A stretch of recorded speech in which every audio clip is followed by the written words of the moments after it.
புது படங்களோட போட்டி போடுறது ஓகே, ரீரிலீஸ் ஆன படங்களோடையும் நாங்கள் போட்டி போடணும்னா அது எந்த வகையில் நியாயம் எனக்கு தெரியல. அதுக்காக நான் ரீரிலீஸ்க்கு எதிரானு சொல்ல வரல. நானும் ரீரிலீஸ் படம் பார்க்குறேன், நானும் அதை என்ஜாய் பண்ணுறேன். இப்போ கூட மௌனம் பேசுறது கண்டிப்பாக போய் பார்ப்பேன் நான். ஆனால் ஒரு வாரத்துக்கு ஒரு படம் வந்துச்சுன்னா பரவாயில்ல, 4 படம் வரும்போது அதுக்கு ஒரு 300-400 தேட்டர்ஸ் போயிடுது. பேலன்ஸ் இருக்க தேட்டர்ஸ் தான் நாங்கள் வர வேண்டியதாக இருக்குது. ஒரு யானை வந்து ரொம்ப சந்தோஷமா வந்துச்சுன்னா அது கீழே வந்து பல எறும்புகள் நசுங்கி போயிடுன்றது அந்த யானைக்கு நிச்சயமா தெரியாது. அதே மாதிரி அந்த ப்ரொடியூசர்ஸ்க்கும் அந்த ஹீரோஸ்க்கும் நம்ம படங்களால மற்ற படங்கள் பாதிக்கப்படுதுன்னு நிச்சயமா தெரிய போறதே இல்லை, தெரிஞ்சிருக்காதுன்னு நினைக்கிறேன். ஆனா நீங்க நினைச்சீங்கன்னா அதை கொண்டு போய் சேர்க்க முடியும், அவங்களுக்கு தெரியப்படுத்த முடியும். தயவுசெய்து கொஞ்சம் தெரியப்படுத்துங்க.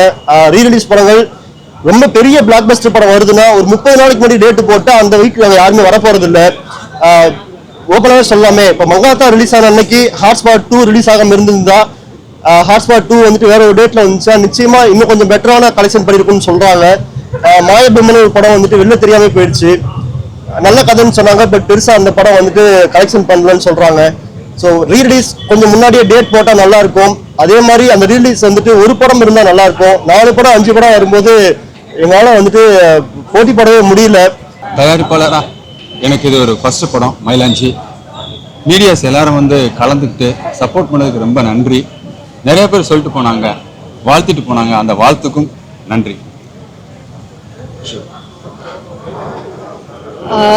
மயிலாஞ்சி பார்த்துட்டு எல்லாரும் நல்லா ரெஸ்பான்ஸ் கொடுத்துருக்காங்க, அதுக்கு பெரிய பெரிய நன்றி. Please continue the support and love. Thank you. எல்லோருக்கும் வணக்கம். எல்லாரும் ரொம்ப நல்லா பாராட்டினீங்க.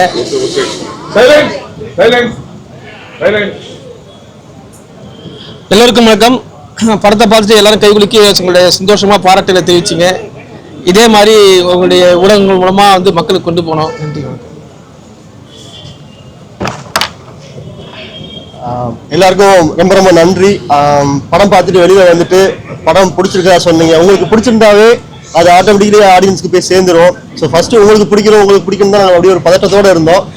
உங்களுக்கு படம் பிடிச்சிருக்கு, கண்டிப்பாக நிச்சயமாக அதை கொண்டு போய் சேர்த்துருவீங்க, இதை வெற்றி படம் ஆக்கிடுவீங்கன்னு நாங்கள் பெருசாக நம்புகிறோம். ஒரு சின்ன வேண்டுகோள் வச்சுக்கிறேன். 13th அன்னைக்கு படம் ரிலீஸ் ஆகுது. அன்னைக்கு வந்துட்டு 11 படங்கள் ரிலீஸ் ஆகுது. அந்த 11 படத்தில் பார்த்தீங்கன்னா 4 படம் வந்துட்டு ரீரிலீஸ் படம். புது படங்களோட போட்டி போடுறது ஓகே, ரீரிலீஸ் ஆன படங்களோடையும் நாங்கள் போட்டி போடணும்னா அது எந்த வகையில் நியாயம் எனக்கு தெரியல. அதுக்காக நான் ரீரிலீஸ்க்கு எதிரானு சொல்ல வரல. நானும் ரீரிலீஸ் படம் பார்க்குறேன், நானும் அதை என்ஜாய் பண்ணுறேன். இப்போ கூட மௌனம் பேசுறது கண்டிப்பாக போய் பார்ப்பேன் நான். ஆனால் ஒரு வாரத்துக்கு ஒரு படம் வந்துச்சுன்னா பரவாயில்ல, 4 படம் வரும்போது அதுக்கு ஒரு 300-400 தேட்டர்ஸ் போயிடுது. பேலன்ஸ் இருக்க தேட்டர்ஸ் தான் நாங்கள் வர வேண்டியதாக இருக்குது. ஒரு யானை வந்து ரொம்ப சந்தோஷமா வந்துச்சுன்னா அது கீழே வந்து பல எறும்புகள் நசுங்கி போயிடுன்றது அந்த யானைக்கு நிச்சயமா தெரியாது. அதே மாதிரி அந்த ப்ரொடியூசர்ஸ்க்கும் அந்த ஹீரோஸ்க்கும் நம்ம படங்களால மற்ற படங்கள் பாதிக்கப்படுதுன்னு நிச்சயமா தெரிய போறதே இல்லை, தெரிஞ்சிருக்காதுன்னு நினைக்கிறேன். ஆனா நீங்க நினைச்சீங்கன்னா அதை கொண்டு போய் சேர்க்க முடியும், அவங்களுக்கு தெரியப்படுத்த முடியும். தயவுசெய்து கொஞ்சம் தெரியப்படுத்துங்க. ரீரிலீஸ் படங்கள் ரொம்ப பெரிய பிளாக் பஸ்டர் படம் வருதுன்னா ஒரு 30 நாளைக்கு முன்னாடி டேட்டு போட்டு அந்த வீக்ல யாருமே வரப்போறது இல்லை. ஓப்பனாகவே சொல்லாமே, இப்போ மங்காத்தா ரிலீஸ் ஆன அன்னைக்கு ஹாட்ஸ்பாட் 2 ரிலீஸ் ஆகாம இருந்திருந்தா, ஹாட்ஸ்பாட் 2 வந்துட்டு வேற ஒரு டேட்ல வந்துச்சா நிச்சயமா இன்னும் கொஞ்சம் பெட்டரான கலெக்ஷன் பண்ணிருக்கும்னு சொல்றாங்க. மாயபிம்மன் ஒரு படம் வந்துட்டு வெளில தெரியாம போயிடுச்சு, நல்ல கதைன்னு சொன்னாங்க, பட் பெருசா அந்த படம் வந்துட்டு கலெக்ஷன் பண்ணலன்னு சொல்றாங்க. ஸோ ரீரிலீஸ் கொஞ்சம் முன்னாடியே டேட் போட்டா நல்லா இருக்கும். அதே மாதிரி அந்த ரீரிலீஸ் வந்துட்டு ஒரு படம் இருந்தா நல்லா இருக்கும். 4 படம் 5 படம் வரும்போது எங்களால வந்துட்டு போட்டி போடவே முடியல. ஸோ இதை வந்துட்டு ஒரு ப்ரொடியூசர் கவுன்சில் வந்துட்டு இதை வந்துட்டு ஒரு ஆர்டர் பண்ணணும் அந்த படங்களை.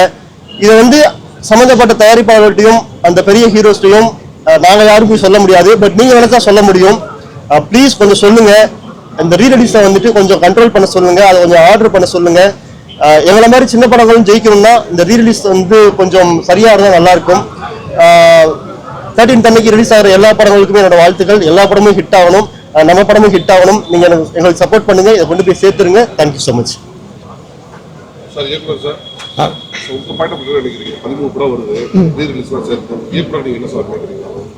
இப்போ ஹீரோ சொன்னது தான் வந்து பார்த்தீங்கன்னா வந்து ஒரு சமூகம் வந்து நல்லா இயங்குறதுன்னா புதிய புதிய கருத்துக்கள், புதிய புதிய சிந்தனைகளை வந்து திரைப்படங்கள்லேருந்து உருவாகணும். அப்படிதான் இந்த தமிழகம் வந்து இன்னைக்கு சிறப்பாக இருக்குன்னா அது காரணம் நல்ல நல்ல கருத்துள்ள நல்ல சிந்தனை உள்ள படங்கள் ஒவ்வொரு காலத்துக்கும் ஏற்ப வந்துக்கிட்டே இருந்திருக்கு.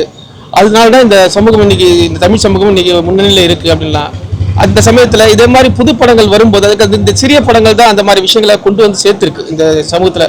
16 வயதிலே மாதிரியோ, முள்ளு மலரும் மாதிரியோ, ஒரு சேது மாதிரியோ, ஒரு அழகி மாதிரியோ, இல்லை ஒரு ஜோக்கர் மாதிரியோ, இல்லை ஒரு அசுரன் மாதிரியோ வந்து ஒரு சிறிய படங்களோ அல்லது வந்து ஒரு இந்த மாதிரியான புதிய படங்களோ, விசாரணை மாதிரியான படங்களோ வந்து இப்போ அந்த மாதிரியான படங்கள் வந்து தான் வந்து சமூகத்தை மாற்றி அமைச்சிருக்கு. பரியரும் பெருமாள் மாதிரியோ இந்த மாதிரியான சிந்தைகள் வரக்கூடிய புதிய திரைப்படங்களுக்கு வந்து வழிவிடணும். இந்த மாதிரி வரும்போது பெரிய திரைப்படங்கள் அது மறைச்சிக்கிட்டதால நாங்கள் வந்து இது மக்கள்கிட்ட கொண்டு போய் சேர்க்கறதுல எங்களுக்கு பெரிய தடையா இருக்கு. அது வந்து இது வெறும் ஒரு சினிமா இண்டஸ்ட்ரி மட்டும் லாஸ் இல்லை, இது சொசைட்டிக்கல் லாஸ்ன்னு சொல்லலாம். இப்போ நாங்கள் இதன் மூலமாக இந்த படத்தின் மூலமாக பல நல்ல விஷயங்களை வந்து வெறும் நல்ல விஷயங்களை வந்து காட்சி ரூபமா கவிதை ரூபமா வந்து நான் பல விஷயங்கள் சொல்லணும்னு நினைக்கிறவங்க கதை ரூபமாக அதுக்கு வந்து இந்த மாதிரி ஒரே நேரத்தில் வந்து 4 படங்கள் பழைய படங்கள் பெரிய ஹிட் படங்கள் வரும்போது அது இது ஆரோக்கியமான விஷயமா இல்லை.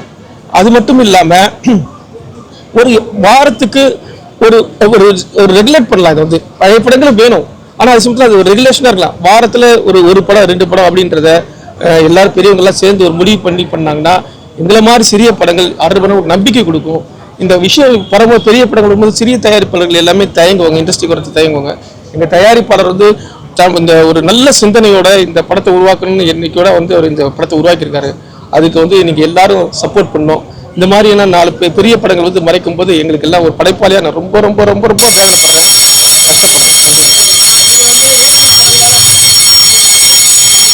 நீங்க வந்து ரீரிலீஸ் பண்ணதால எங்களுக்கு வந்து பாதிப்பு அப்படின்னு சொல்றீங்க. இன்னைக்கு உள்ள ரசிகர்கள் பாத்தீங்கன்னா புதிய படத்தை விட ரீரிலீஸ் படத்துக்கு அதிக முக்கியத்துவம் கொண்டாடுறாங்க.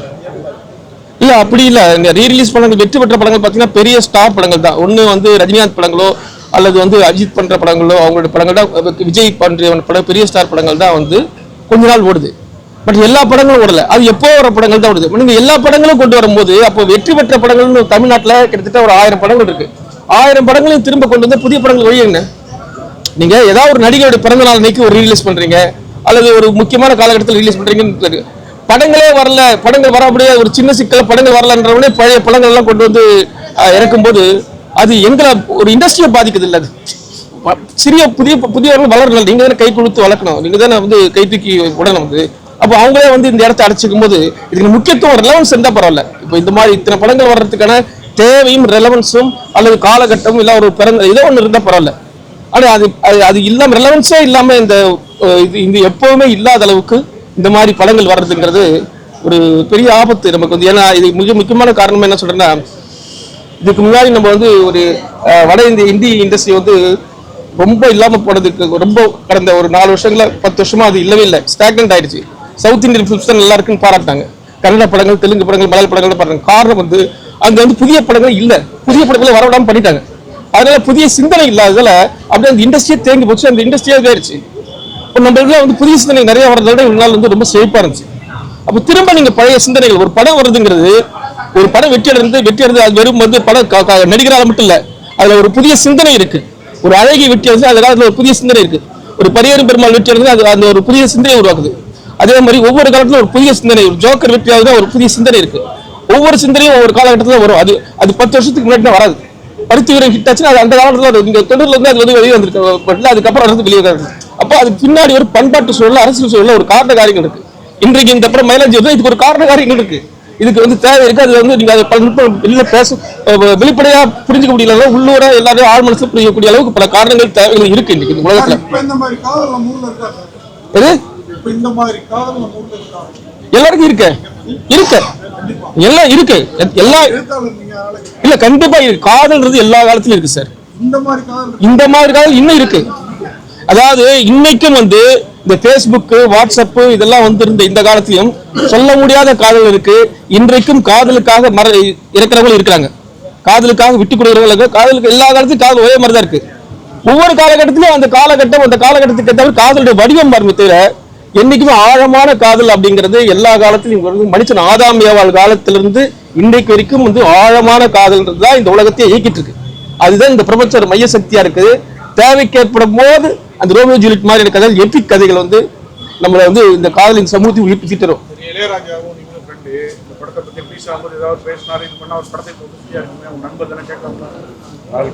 அவர்கிட்ட வந்து நாளைக்கு மீட் பண்றோம். நீங்க சொன்ன கோரிக்கை வச்சு நான் வந்து அவரை நேரம் சந்திக்க போறேன். நீங்க எல்லாரும் வாங்க, அவரோட சேர்ந்து சந்திப்போம். இந்த படத்துக்கு நீங்க ப்ரொமோஷன் நீங்க ஒரு ரைட்டரா இருக்கீங்க, அதே சமயத்துல பல படங்கள்ல வந்து அசிஸ்டன்ட் அசோசியேட்டெல்லாம் வந்து கோ-டைரக்டரா ஒர்க் பண்ணீங்க. இவ்வளவு எக்ஸ்பீரியன்ஸ் இருக்க ஆள் நீங்க. ஒரு கோல் கிளைமேட் இருக்க ஏரியால இருக்கிற யாருமே வந்து ஃபுல்லா வந்து கவர் பண்ணி தான் இருப்பாங்க. அவங்க ரொம்ப கஷ்டத்துல இருக்கவங்க கூட ஃபுல்லா கவர் பண்ணிருப்பாங்க. பட் இங்க வந்து ஹீரோயினை ஒட்டி அந்த ஹாஃப் ஸ்கர்ட் இல்ல ஷார்ட் ஸ்கர்ட் போடுற மாதிரி பண்ணி இது கிளாமரை நம்பி நீங்க எடுத்த மாதிரி இருக்கு. ஏன்னா இல்ல sir, to be very Frank, நீங்க எந்த ஒரு கோல் கிளைமேட்ல போறீங்கன்னா கூட ரோட்ல பட்டு இருக்கவங்க வந்து எல்லாருமே பாத்தீங்கன்னா வந்து ஃபுல்லா கவர் பண்ணிருப்பாங்க. இதுல ஏன் அந்த மாதிரி ஒரு சீனை வச்சிருக்கீங்க? எல்லாம் எங்கேயுமே வந்து அவங்க ஃபுல் ட்ரெஸ்ஸே இல்லை, அவங்க வந்து கிளாமர் காம்பி ஸ்கர்ட்டோட ஹாஃப் ஸ்கர்ட் இல்லைன்னா வந்து 3-4 ஸ்கர்ட்ஸ் அந்த மாதிரிலாம் போட்டு. இந்த கதையில வந்து அவங்க பாத்திரம் அப்படி அவங்களுடைய அப்பா வந்து கதையில சொல்லியிருப்போம், அவங்களுடைய ஆங்கில இந்தியன் அவருடைய கிஃப்ட் தான் அவங்க ரெகுலரா போடுறது. அவங்களோட சாயில் இருக்குன்றதுக்காக இந்த கேரக்டருக்காக அந்த காஸ்டியூம் டிசைன் பண்ணோம். நீங்க சொல்ற மாதிரி கிளாமர் அப்படின்னா இந்தியன்ஸ் கூட நீங்க வந்து ஊட்டியிலே இல்ல கொடைக்கானலே போய் பாருங்க சார், அவங்க ஃபுல்லா ஹெல்தி கவர் சார். அந்த ஊர்ல இல்ல சார், ஏரியால அப்படிதான் இருக்கு. ஆமா, ஒரு கதாநாயகன் நம்ம படத்துல காமிக்கும் போது அப்படி கவர் பண்ணி காமிச்சா நமக்கு வந்து பாக்குறவங்களுக்கு கேரக்டர் இல்லாத போயிடும். புரியுங்களா? அவங்களுக்கும் ஒரு தனித்தன்மை இருக்குல்ல, அவங்களும். அதனால வந்து ரெண்டும் கலந்தாதான் பண்ண முடியுமே தவிர வந்து முழுசா அந்த நீங்க சொல்றது கரெக்ட் தான், அந்த காஸ்டியூம்ல முழுசா சினிமாவுக்கு நம்ம வந்து சில விஷயங்களை சமரசங்களை பண்ணி வைக்கிறது இல்லை. அதுதான் நீங்க ரைட்டர் டைரக்டர் ஒரு வனங்களை வந்து நீங்க மிகப்பெரிய அழிவதை வந்து போயிட்டு அதை வந்து நீங்க எடுத்து தொட்டிருக்கீங்க. அதையா முழுசா நீங்க தொடாத மேலோட்டமா சொல்லிட்டு இல்ல, இந்த கதை அப்படி வந்து கதையில வந்து எல்லா இடத்துலயும் நம்ம நிறைய காட்சியில் இருந்தது. படம் பார்த்து நாங்க ஒரு பெரிய காட்சியை வச்சிருந்தோம். பட் ஆனா தவிர்க்க முடியாத நீளம் காரணமாக அது வந்து நம்ம துண்டிக்க வேண்டியதா போச்சு. ஏன் ஒரு வனம் உருவாகுது, ஏன் ஒரு வனம் பாதுகாக்கப்படணும் அப்படிங்கறத விளக்கக்கூடிய ஒரு மிகப்பெரிய காட்சியை வச்சிருந்தோம் நாங்க. அந்த காட்சியை வந்து நம்ம வந்து நீளம் கருதி நம்ம எடுத்துட்டோம். அதுல இருந்தது அதுல. ஆனா சிம்பாலிக்கா ஒரு மரத்தை கும்பிடுறது அப்படிங்கிறது அதுல வந்து ஒரு சிம்பாலிக்கா சொல்றோம். அது